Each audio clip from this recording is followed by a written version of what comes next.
glorious springtime Paris, sun on your backs. Ideal for French teams all over the years whenever we go there. Kind of conditions that would have spread dread through Irish ranks, but this was a different Irish team, of course, with O'Driscoll and Hickey and playing a different brand in rugby, and it just suited them too. You never know what to expect from the French.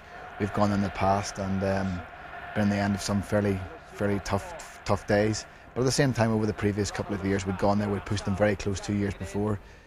We'd beat them in Dublin before, and we knew that if we went out and played well that day, we had a chance. 13 points to his credit. All against Scotland. And now 3 against Ireland. France lead 3-0. I'm now a television pundit, and my penchant for always getting my forecast right is now at its peak. And at this point, I am absolutely certain that France are going to win, because I would have based that on logic, really, because France were the better team.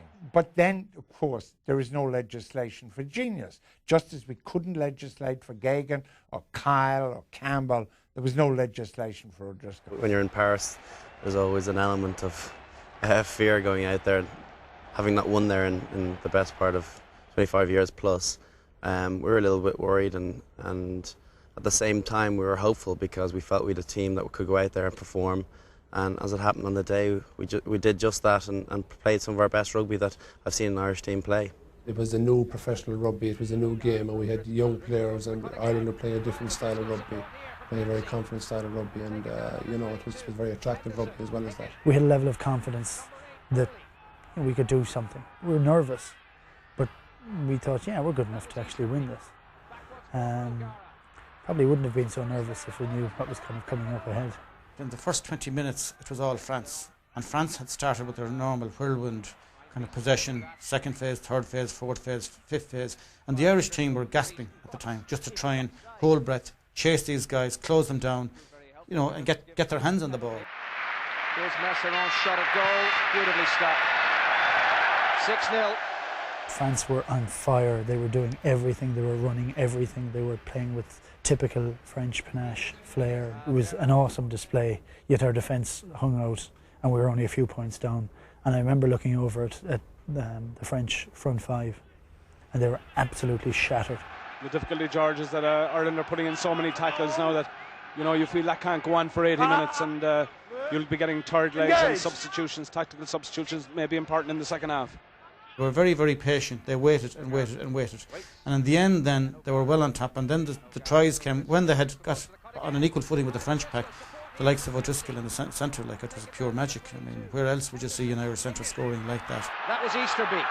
Back once more for O'Gara. Support is there. They're almost at the line. Can he get over? Not quite. O'Gara once more. And through the hands, O'Driscoll's in! Wonderful try by Brian O'Driscoll. Yeah, it was one of those days. You get those days that you feel when you hit the pitch running that, there's no reason not to play well today.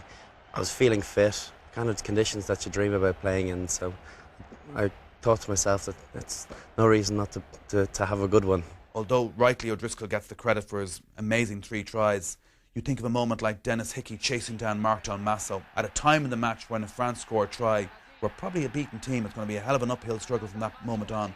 It was a great piece of covering work by Dennis Hickey, and he does a lot of that for us. His pace has been invaluable to us over the years. Dennis pulled off a cracking tackle, and Brian just kept carving them up at will. Ireland in need of a score. Foley, Stringer, O'Gara, Henderson on the burst again, supported inside by O'Driscoll! Ireland needed the score, Ireland have got the score, and once again it's Brian O'Driscoll. One of the tries, Rob and himself seem to have a telepathic understanding where he takes it up, goes outside, Brian comes inside and he offloads from the tackle and O'Driscoll shoots in. I mean, even every striker gets a hat-trick. There's usually a foil alongside him to help him out, who does the selfless work, and that was a good example of the selfless work Rob Henderson did that day. Hickey.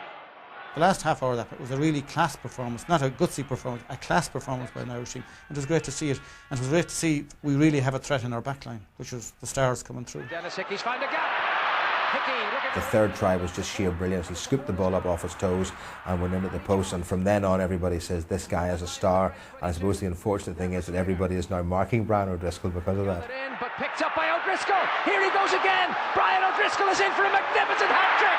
What a try by Brian O'Driscoll. I remember thinking of the game and thinking if he hadn't scored the 3 tries, it was still the best performance by an Irish player I'd ever seen.